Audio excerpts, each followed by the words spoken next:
Será que é possível conectar as pessoas e as empresas com o futuro? Segundo a nossa convidada de hoje, sim. E no CRA Entrevista ela vai nos dizer como. Mas antes de começar o programa, não se esqueça de curtir o nosso vídeo, de se inscrever no canal a serviço da administração e de ativar as notificações.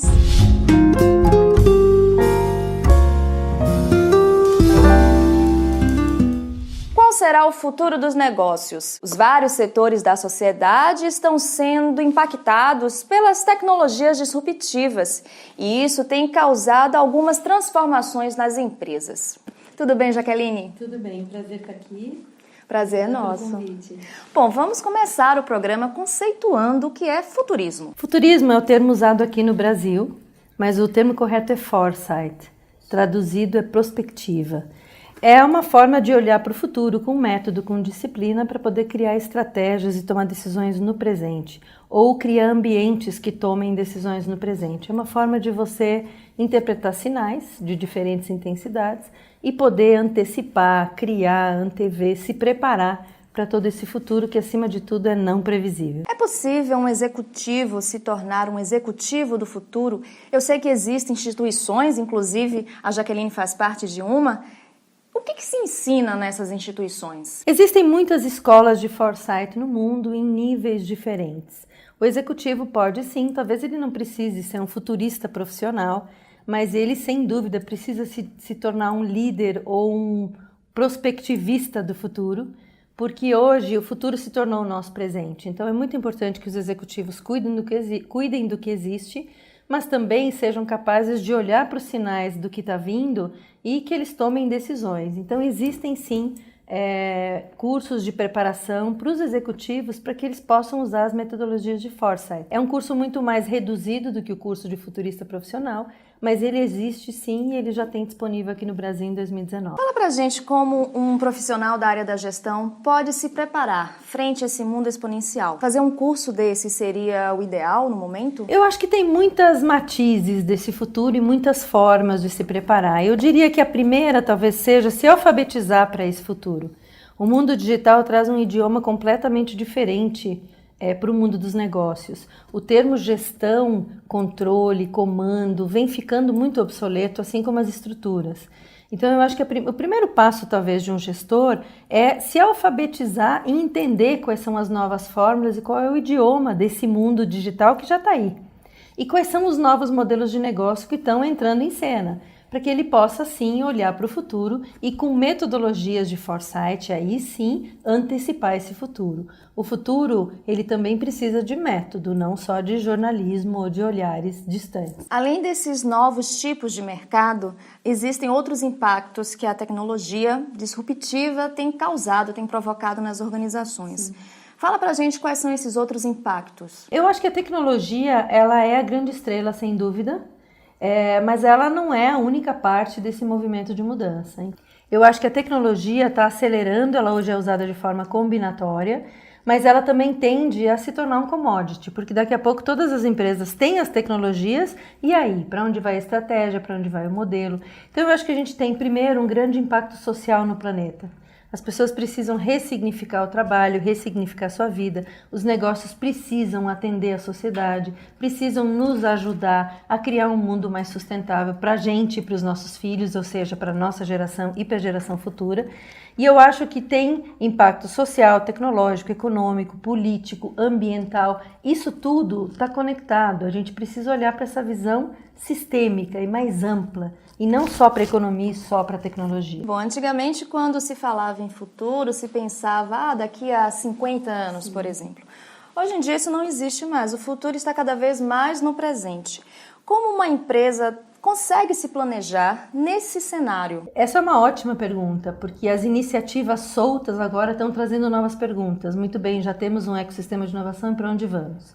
Então, eu acho que o futuro ele precisa ter datas diferentes. Quando você olha o presente alargado, você está olhando para esse ano e para o próximo. Quando você olha para o futuro de 5 anos, é um futuro mais imediato, mais emergente. Tem o futuro de 10 anos, tem o futuro de 50 anos, que é mais transformacional.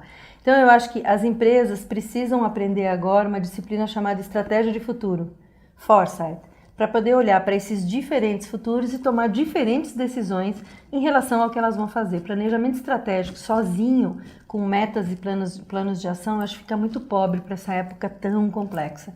Eu diria que incluir prospectiva estratégica talvez seja uma boa. Acompanhei recentemente uma palestra da Jaqueline, onde ela apresentou um ponto bastante curioso. Nós estamos passando pela quarta revolução, a Revolução Industrial, e parece que em 2040, 2045, essa revolução já terá terminado. Até lá, o que está sendo previsto? Muita coisa. Na verdade, de novo, o futuro não é previsível, a gente tem sinais apenas, e alguns estudiosos dizem que em 2045 a gente então vai ter a singularidade, que é quando a revolução talvez tenha acabado e esse novo mundo já esteja valendo. Eu acho que tem a nanotecnologia vindo por aí, a robótica entrando fortemente, a biotech, que é uma revolução genética, né, que vai mudar bastante a vida do ser humano, mas existem 10 megatrends, por exemplo, apontados por alguns futuristas, que vão mudar o mundo dos negócios nos próximos 20 anos. Então, eu acho que tem um renascimento cultural do nosso planeta, tem uma remodelação da sociedade, uma remodelação da economia, a transeconomia, que é autorregulável, é a próxima economia, é o que tem de mais avançado hoje, se formando no mundo, as transempresas, coisa que muito pouca gente conhece. Então, a impressão que eu tenho é que existe um grande renascimento do nosso planeta em prol de criar uma sociedade mais ética, mais sustentável, negócios que realmente atendam às demandas sociais e não apenas alguns acionistas. Eu acho que é uma grande mudança de mindset que todos nós vamos ter que passar. Qual a grande diferença da economia clássica para essa economia que a gente está começando a viver? A gente viveu uma economia, um capitalismo um pouco predador, né? Onde a gente sim tinha que construir empresas, por exemplo, e construir uma sociedade um tanto egoísta, talvez, onde cada um foi treinado para olhar para a sua célula. E onde o capitalismo não é ruim, o capitalismo, mas talvez ele tenha perdido a mão um pouco, porque se correu demais atrás de metas, sem olhar muito o que a gente estava fazendo com o nosso planeta. Eu acho que agora a gente pode sim conquistar volumes de capital, mas também pode ajudar o nosso planeta a se restaurar. Então, eu acho que a grande mudança é na forma de olhar para as coisas, na forma de criar as coisas. A gente precisa pensar coletivo.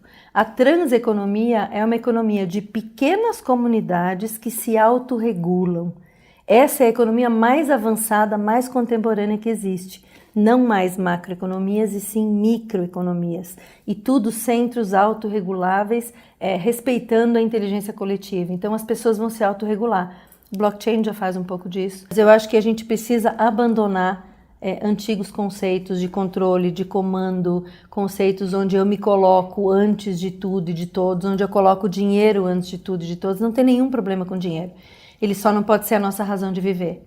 E a gente criou uma comunidade corporativa muito infeliz. 80% das pessoas estão infelizes no seu trabalho, porque elas não conseguem se expressar, elas não conseguem usar o que elas têm de melhor, elas passam o tempo todo sendo cobradas por metas e sendo controladas. Isso não é uma boa gestão. Eu acho que essa época já passou, esse foi o pós-guerra. E o mundo está mudando hoje, a gente tem um cenário crítico como a gente nunca viu desde a Segunda Guerra Mundial. Então, a dica que eu dou é: primeiro, aceite que aquilo que você sabe e faz talvez não funcione daqui para frente. Segundo, procure se aproximar das coisas novas e compreenda como elas funcionam e depois experimente. A mudança de mindset acontece na prática, não na teoria. Não existe nenhuma fórmula e a gente muda o nosso mindset todos os dias, porque o nosso cérebro tem neuroplasticidade. Então, todos os dias você se torna uma pessoa diferente. E o mundo, a partir de agora, é de quem é curioso, é de quem tem vontade de aprender e de quem é capaz de transformar. Eu acho que os diplomas antigos vão ficar em segundo plano. Bom, o mundo atual já é um grande desafio para o gestor, para o administrador. Na sua opinião, qual é o desafio específico desse profissional? Entender os novos modelos de negócio e migrar do que a gente conhece de empresas tradicionais que eu administro para empresas novas que eu cuido. A gente precisa abrir mão do controle. E a gente precisa dar espaço para que as pessoas possam trabalhar, possam se manifestar, possam se auto-organizar. E a gente precisa cuidar desses novos ecossistemas.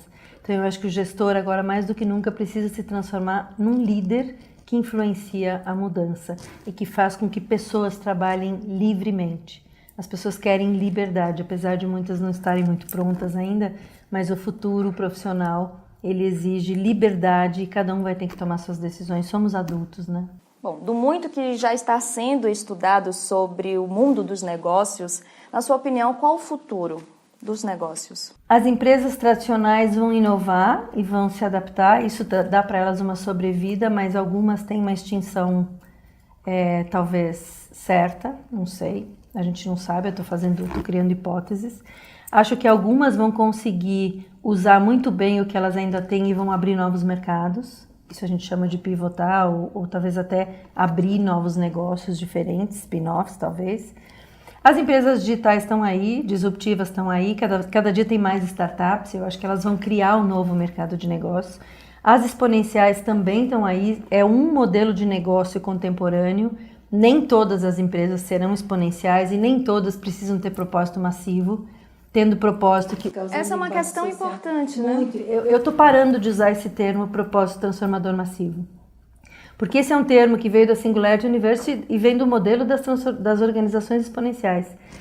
Nós precisamos ter propósito, as empresas precisam causar impacto social. Se ele for massivo, ok, mas às vezes eu não quero impactar 1 bilhão de pessoas.